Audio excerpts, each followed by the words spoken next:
बिस्मिल्लाहिर्रहमानिर्रहीम। अस्सलाम वालेकुम दोस्तों, मैं नवीद सैलवी। आज हम कोरल ड्रा पे काम करेंगे और कोरल ड्रा का आज इब्तदाई लेक्चर होगा जिसमें हम इसका इंट्रोडक्शन लेंगे और इसके बारे में जानेंगे कि इसमें किस किस्म की डिज़ाइनिंग होती है।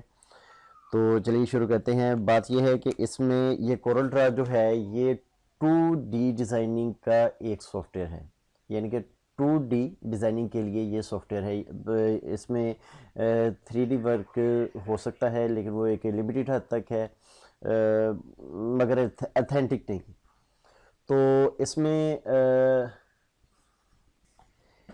आप एडोब इलस्ट्रेटर की तरह अनलिमिटेड काम कर सकते हैं, लेकिन इसमें और एडोब इलस्ट्रेटर में 19-20 का सिर्फ डिफरेंस है। उसमें चंद एक इफ़ेक्ट्स जो है एडोब इलस्ट्रेटर में डिफरेंट है, बाकी इसमें कोरल ड्रा में और इलस्ट्रेटर में कोई डिफरेंस नहीं है। जो जो चीज़ें उसमें अप्लाई की जा सकती हैं सेम वही चीज़ें कोरल ड्रा में भी अप्लाई की जा सकती हैं।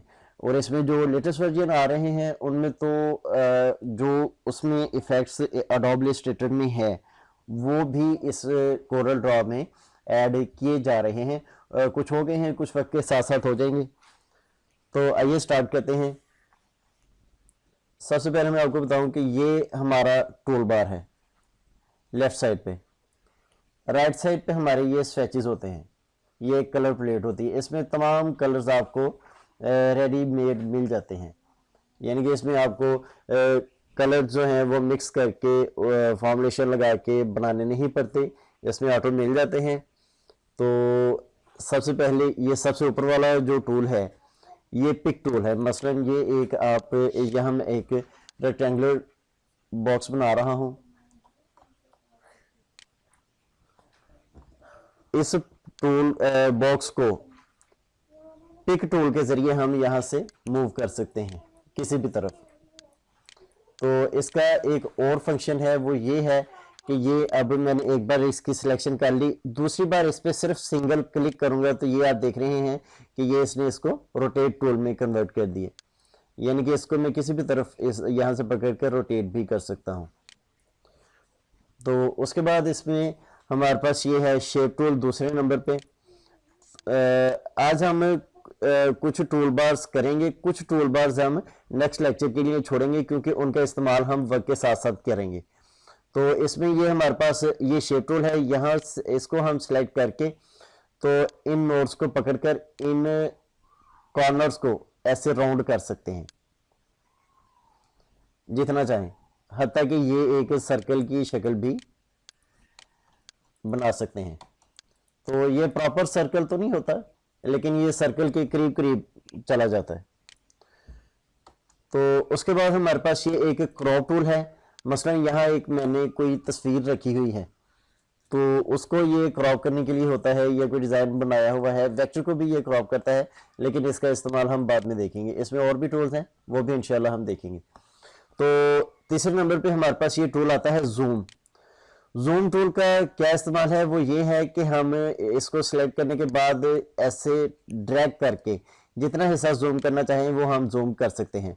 अगर हम इस पर लेफ्ट क्लिक करेंगे तो ये जूम आउट हो जाएगा।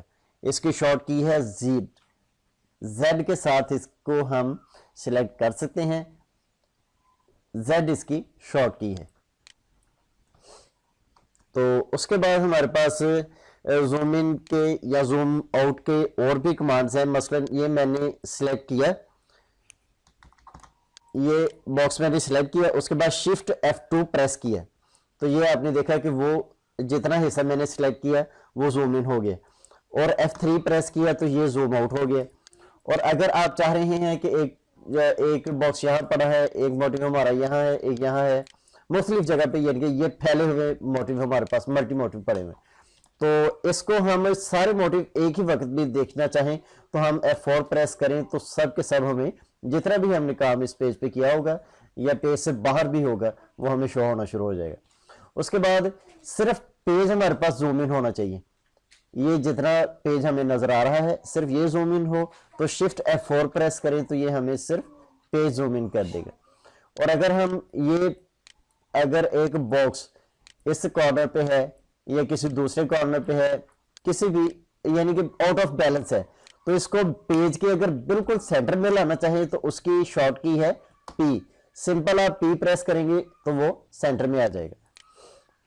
उसके बाद एक दो चीजें और शेयर करता चलूं कि इसमें सेंटर इक्वल लेफ्ट राइट करने के लिए क्या यूज होता है। मसलन ये मैंने बॉक्स लगाया, हमारी ये एक सेटिंग जो है, ये हमारे पास एक सीक्वेंस है, ये 2 बॉक्सेस का, 3 बॉक्सेस का हम चले सीक्वेंस लेते हैं। तो 3 बॉक्सेस का सीक्वेंस लेने के बाद मैं चाहता हूं कि ये बॉक्स जो है ना ये इसके राइट में आए, यानी कि ये 3 बॉक्सेस का एक सीक्वेंस है, तो ये बॉक्स इन तीनों के राइट में है। मैं इन दोनों को सिलेक्ट करूंगा, आर प्रेस करूंगा, सिंपल आर प्रेस कर रहा हूं, आल्ट या कंट्रोल इसके साथ यूज नहीं कर रहा, सिंपल आर प्रेस किया तो ये आपने देखा कि उसके राइट में आ गया। अगर मैं इस बॉक्स को इस सीक्वेंस के लेफ्ट में लाना चाहूं तो मैंने ये एल प्रेस किया तो वो उसके लेफ्ट में आ गया। अगर इस बॉक्स को मैं इन तीनों के सेंटर में लाना चाहूं तो ये सी प्रेस किया तो सेंटर में आ गया। लेफ्ट राइट और सेंटर, ये 3 हमने कमांड्स का पता हमें कमांड का पता चल गया है। अब मैं इन तीनों बॉक्सेस को जिनका मैंने सीक्वेंस बनाया है इनके साथ, पहले सीक्वेंस के साथ, तो इन तीनों को सिलेक्ट करने के बाद अब मैंने ई किया, ई प्रेस किया, ई प्रेस करने से ये तीनों इक्वल हो गए और इन 3 के साथ बिल्कुल बराबर का सीक्वेंस बन गया। अब मैं चाहता हूं कि ये जो मैंने मोटिव बनाए हैं इनको मैं थोड़ा सा छोटा करूं ताकि वजाहत हो सके। ये मैंने इनको छोटा कर लिया। मैं चाहता हूं कि इन 3 इस सीक्वेंस के टॉप में ये सीक्वेंस चला जाए, तो मैं इन दोनों को सिलेक्ट करके टी प्रेस करूंगा तो ये टॉप में चले जाएंगे। ये अब आप देख रहे हैं कि ये उसके टॉप में है। तो उसके बाद मैं इन्हीं को सिलेक्ट करके अगर बॉटम में लाना चाहूं तो ये इस छोटे सीक्वेंस को और बड़े सीक्वेंस को सिलेक्ट करके बी प्रेस करूंगा तो वो बॉटम में आ जाएगा। तो यहां तक हमने left right top bottom centre equal का हमें पता चल गया कि वो उसकी शॉर्ट कीज क्या है। उसके बाद ये हमारे पास एक फ्री हैंड टूल है जिसके साथ हम हर किस्म का लोगो ट्रेस कर सकते हैं, हर किस्म की शेप्स ट्रेस कर सकते हैं। मसलन ये सबसे ऊपर है फ्री हैंड, इसके लिए हम F5 प्रेस करेंगे तो ये हम इसको इस टूल को शॉर्ट की के साथ सिलेक्ट कर सकते हैं। ये मैंने इस पर क्लिक किया तो ये मेरे पास फ्री हैंड आ गया। तो इस पर ज़रा गौर से देखिएगा कि ये मैंने एक क्लिक यहाँ किया और शिफ्ट के साथ मैं इसको बिल्कुल सीधा ला रहा हूँ। अगर मैं इसको यहाँ क्लिक करने के बाद ये कोई बटन नहीं प्रेस किया हुआ, ये आप देख रहे हैं कि ये किसी भी तरफ मूव कर रहा है। अगर मैं इसे सीधा लाने की कोशिश करूंगा तो ये ऊपर नीचे कहीं ना कहीं अपना जो है वो बैलेंस खो देगा। तो अगर मैं शिफ्ट के साथ इसको सीधा लेके जाऊंगा तो ये बिल्कुल इक्वल जाएगा, ऊपर नीचे नहीं जाएगा। अगर ऊपर नीचे मूव करेगा तो ये 45 डिग्री के जाविये में करेगा। तो ये मैंने अब शिफ्ट के साथ मैंने इसको बिल्कुल बराबर में यहाँ लाके क्लिक कर दिया तो ये आप देख सकते हैं कि यहाँ पे आके इसने अपना पाथ खत्म कर दिया। यानी कि सिंपल एक लाइन लगाने के लिए ये हम इसको यूज कर सकते हैं, लेकिन इसके साथ हम ट्रेसिंग भी कर सकते हैं। मसलन ये मैंने एक लाइन ड्रॉ कर ली, फिर इसी नोड पे जहां से मैंने छोड़ा था वहीं पे दोबारा क्लिक करके आगे ड्रॉ कर लूँ, फिर यहाँ से मैंने छोड़ा, फिर उसके ऊपर डबल क्लिक किया तो इसने दोबारा अपना पाथ पकड़ लिया। तो फिर मैं यहाँ पे क्लिक करूं तो पाथ खत्म हो गया, लेकिन दोबारा क्लिक करूं तो ये पाथ पकड़ लेगा। तो इस तरह ये हम यहाँ पे इसे क्लोज करके एक शेप भी बना सकते हैं। याद रहे कि जो चीज जिस चीज के अंदर आप फिल कलर कर सकते हैं उसे हम शेप कहेंगे, जिस पे आप सिर्फ आउटलाइन कलर दे सकते हैं उसे हम सिर्फ लाइन वर्क कहेंगे, शेप नहीं कहेंगे। तो उसके बाद हमारे पास इसी में आता है बेजियर टूल। ये पॉइंट लाइन और समथिंग एल्स जो है ये हम नेक्स्ट लेक्चर में करेंगे। जो मेन चीजें हैं जिनकी हमें बहुत ज्यादा रूटीन में जरूरत पड़ती रहेगी, हम पहले उनको डिस्कस करेंगे।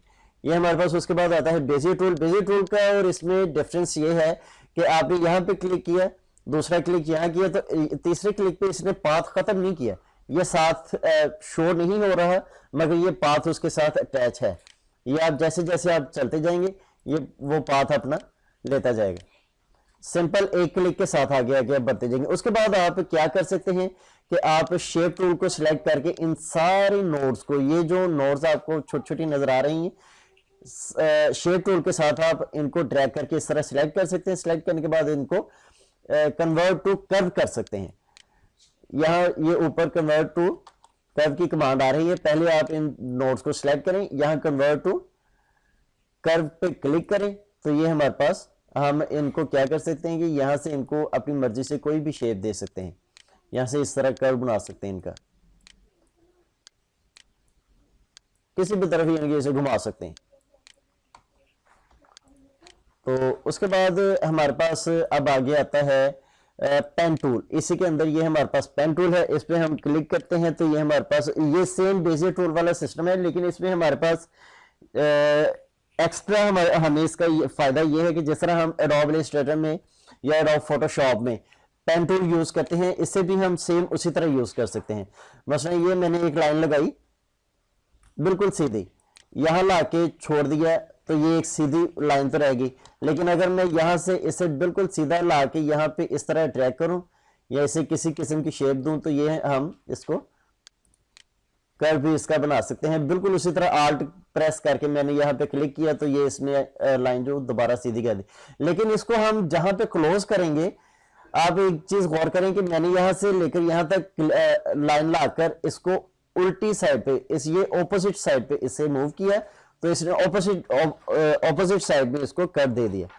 जब मैंने आल्ट प्रेस करके इसका पाथ क्लोज किया तो इसने ऑपोजिट नहीं बल्कि इक्वल साइज पे उसको साइड पे उसका मैंने मूव किया तो उसी साइड पे इसने सेम साइड पे उसने उसका कर दे दिया। जहां पे पाथ क्लोज होगा सेम साइड पे हम मूव करेंगे, अदरवाइज हम उसको जहां पे पाथ क्लोज नहीं होगा हम उसको ऑपोजिट साइड मूव करेंगे तो फिर वो उसका एग्जैक्ट कर्व हमें बना कर देगा। तो उसके बाद हमारे पास यहाँ आता है एक बहुत मजे का टूल है कि ये हमारे पास इसके साथ हम वेव्स बना सकते हैं। तो इसका हम पॉजिटिव इस्तेमाल कैसे कर सकते हैं या इसको इसमें खूबसूरती कैसे ला सकते हैं, वो हम इंशाल्लाह बहुत जल्द करेंगे और बहुत ज़्यादा करेंगे। ये हम इसको बहुत, ये देखें ये हमारे पास एक आई शेप, तो इसको हम कंट्रोल शिफ्ट क्यू करके तो इसमें हम फिल कलर जो है अप्लाई कर सकते हैं। तो इसको हम जब इसके साथ हम ग्राउंड भी लगा सकते हैं, यानी कि ये मेरे पास एक ग्राउंड लगी हुई है ना, तो इसके अंदर अगर मैं इसको एडजस्ट करूं, मसलन ये एक कलर मेरे पास 100% सियान है, अगर इसको मैं 100% सियान को यहाँ से ब्लू कर देता हूं और ये जो मैंने शेप लगाई है इसको इसके साथ थोड़ा सा इसमें डिफरेंस डाल देता हूं तो आप देख सकते हैं कि ये हम इसके साथ एक मिलती जो इससे के साथ हल्का फुल्का कलर अप डाउन करके तो बहुत ज़बरदस्त एक ग्राउंड भी बना सकते हैं, या एक टेक्स्ट लिखने के लिए एक छोटा सा बॉक्स भी बना सकते हैं और इसका और भी बहुत से इस्तेमाल कर सकते हैं। वो क्या क्या हैं वो हम इंशाल्लाह वक्त के साथ साथ करेंगे। उसके बाद हमारे पास यहाँ आता है ये रेक्टेंगुलर टूल है जिसको हम सिंपली हर जगह ये इस्तेमाल होता है, पेंट में भी होता है, एडोब इलस्ट्रेटर में भी होता है। ये सिंपल हम ड्रैग करें तो इसको हम ड्रॉ कर लेंगे। तो उसके बाद इसमें ये एक समझने वाली बात है कि हम शिफ्ट के साथ इसको ड्रॉ करेंगे तो हर साइड से ये बराबर एक स्क्वायर में आएगा। अगर हम बगैर किसी बटन को प्रेस किए, मसलन शिफ्ट को मैं प्रेस नहीं कर रहा, सिंपल इसको ड्रॉ कर रहा हूं तो ये किसी भी साइड पे छोटा भी हो सकता है, किसी साइड पे बड़ा भी हो सकता है। और अगर मैं कंट्रोल प्रेस करूंगा तो ये फिर भी बिल्कुल स्क्वायर में आएगा, लेकिन ये चारों साइडों पे अपना जो है हुदूद अरबा नहीं बढ़ाएगा, सिर्फ एक साइड पे जिस तरफ आप ड्रॉ कर रहे होंगे सिर्फ उसी तरफ बढ़ेगा, लेकिन शिफ्ट में ये चारों साइडों पे बढ़ता हुआ आपको नजर आएगा। तो उसके बाद हमारे पास इसी में आता है ये एक पॉइंट रेक्टेंगुलर टूल। मसलन ये एक पॉइंट से आप इस तरफ एक लाइन की शक्ल में इसे लाएं तो ये हमारे पास लाइन, इसे थोड़ा सा ड्रैग करके यहां से छोड़ दें तो ये अब हमारे पास जिस तरह पेन टूल या बेजियर टूल हमें एक पाथ देता है, ये भी उसी तरह हमें एक रेक्टेंगुलर टूल में हमें एक पाथ देता है। जहां तक हम इसे चाहें बढ़ाकर वहां दोबारा क्लिक करें तो ये कंप्लीट हो जाएगा। तो उसके बाद आता है हमारे पास सर्कल टूल, एलिप्टिकल टूल। तो ये इनको मैं एक साइड पे कर रहा हूं। एलिप्टिकल टूल को सिलेक्ट करके उसी तरह बिल्कुल शिफ्ट के साथ हर तरफ से बराबर हम छोटा बड़ा कर सकते हैं, कंट्रोल के साथ बिल्कुल इक्वल ला सकते हैं बगैर शिफ्ट के या कंट्रोल के। ये किसी तरफ बड़ा छोटा भी हो सकता है, बिजली शक्ल भी ले सकता है, सर्कल बिल्कुल इक्वल नहीं रहेगा। फिर उसके बाद हमारे पास ये आता है, इसी के अंदर बिल्कुल एलिप्टिकल टूल की तरह, रेक्टेंगुलर टूल की तरह, ये एलिप्टिकल टूल में भी हमारे पास ऑप्शन है कि इस तरह एक लाइन ड्रॉ करें, ड्रॉ कर लें हम टैग करके थोड़ा सा। तो फिर ये इसको हम डेजी टूल की तरह या पेन टूल की तरह इस तरह ड्रॉ कर सकते हैं हम। तो उसके बाद हमारे पास ये आगे मुख्तलिफ शेप्स आ रही हैं कि ये हमारे पास है पॉलीगॉन टूल। यहाँ पे क्लिक किया तो ये पॉलीगॉन शेप हमारे पास आ जाएगी। फिर इसमें हमारे पास ये एक्स्ट्रा बेनिफिट है कि ये हमें नोट्स देता है जिनको हम इस तरह से अंदर की तरफ ड्रैग करके या बाहर की तरफ ड्रैग करके कुछ शेप भी इसकी बना सकते हैं। अदरवाइज ये हमारे पास सिंपल पॉलीगॉन टूल ही रहेगा, पॉलीगॉन शेप ही रहेगी। अगर हम यहाँ से नोट्स से इसको छोटा बड़ा करेंगे तो ये हमें स्टार की शेप भी मिल जाएगी सॉरी। और हम इसको लाइट इफेक्ट भी दे सकते हैं, फिर इसमें कलर वगैरह का सही इस्तेमाल करके। उसके बाद इसी के अंदर हमारे पास ये स्टार टूल है जिसके साथ हम स्टार लगा सकते हैं, कॉम्प्लेक्स स्टार है। फिर उसके बाद हमारे पास ये सेम एक ही तरह से ड्रॉ होते हैं और एक ही फंक्शन है तीनों का। तो उसके बाद हमारे पास आता है ये इम्पैक्ट टूल। ये बड़ा मजे का टूल है कि इसके साथ हम जब इसको ऐसे ड्रॉ करेंगे तो ये आप देख रहे हैं इसमें ये हल्की हल्की सी इस तरह वेन्स हमें शेड्स दे रहा है, लाइट इफेक्ट्स दे रहा है। इसका इस्तेमाल कैसे करते हैं एग्जैक्ट वो ये है कि ये हमने एक रेक्टेंगुलर टूल लिया, इसमें मैंने ये कलर लगा दिया। अब ये जो हमारे पास हमने एक शेप ली हुई है इम्पैक्ट टूल की, इसको हम इसके अंदर सेंटर इक्वल करेंगे सी और ई प्रेस करके, तो ये आप देख सकते हैं कि ये इसमें हल्का हल्का सा लाइट इफेक्ट दे रहा है। आप इसमें कलर एडजस्ट करें तो ये आपको वाज़ेह तौर पे नजर आएगा।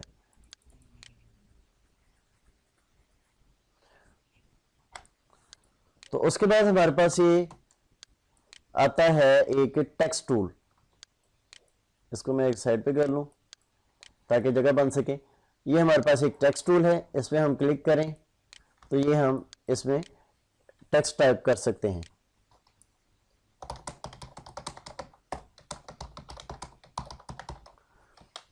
या जो कुछ भी आप लिखना चाहें तो इसको शिफ्ट के साथ आप छोटा बड़ा कर सकते हैं। उसके बाद इसमें ये हमारे पास यहाँ फॉन्ट इंस्टॉल होते हैं, यहाँ से हम इसका फॉन्ट चेंज कर सकते हैं, यहाँ से हम फॉन्ट साइज छोटा बड़ा कर सकते हैं जितना आप ज़्यादा करना चाहें या कम करना चाहें।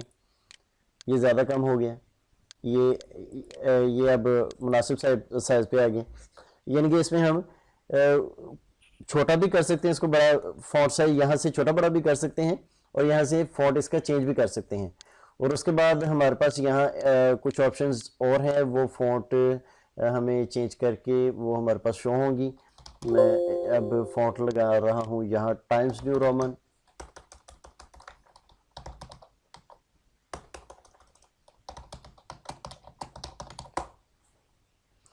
तो यहाँ से जाके मैं बोल्ड पे क्लिक करूंगा, बी पे तो ये बोल्ड हो जाएगा, आई पे क्लिक करूंगा तो ये इटैलिक हो जाएगा, यू पे क्लिक करूंगा तो ये अंडरलाइन हो जाएगा। इसकी भी सेम वही वर्ड एक्सेल वाली कमांड है। जैसे हम वर्ड एक्सेल में कंट्रोल यू करके अंडरलाइन कर लेते हैं, अंडरलाइन इसके ख़त्म भी कर सकते हैं, कंट्रोल आई करके इटैलिक ख़त्म भी कर सकते हैं, इटैलिक में इटैलिक शेप में इसे ला भी सकते हैं, कंट्रोल बी करके इसका बोल्ड ख़त्म भी कर सकते हैं, कंट्रोल बी करके इसे बोल्ड में कन्वर्ट भी कर सकते हैं। तो ये सेम जो आम टेक्स्ट में कमांड यूज़ होती हैं वही इसमें यूज़ होती हैं, कोई इतना टिपिकल काम नहीं है। हाँ, इसमें अब डिफरेंट चीज़ ये है कि आप शेप टूल पे क्लिक करें तो ये हमें यहाँ पे कुछ ऑप्शंस दे रहा है। अब हम ये जो इस तरफ जो नोड इसने दी हमें, हम इसको पकड़ के जब इस तरफ को ड्रैग करेंगे तो आप देख रहे हैं कि लफ्ज़ों के दरमियान फासला ज़्यादा हो रहा है। और अगर हमारे पास टेक्स्ट मुख्तलिफ लाइंस में है। तो अब हम नीचे से ये जो लेफ्ट साइड वाली नोड है इसको पकड़ कर हम जब नीचे को मूव करेंगे तो ये लाइनिंग स्पेस जो है वो ज़्यादा कर देगा। तो राइट साइड में मूव करेंगे तो इसका ये हमारे पास वाइडिंग स्पेस ज़्यादा होगी। अप डाउन मूव करेंगे तो फिर हमारे पास लाइनिंग स्पेस जो है वो ज़्यादा होगी। उसके बाद हमारे पास ये टूल्स हैं।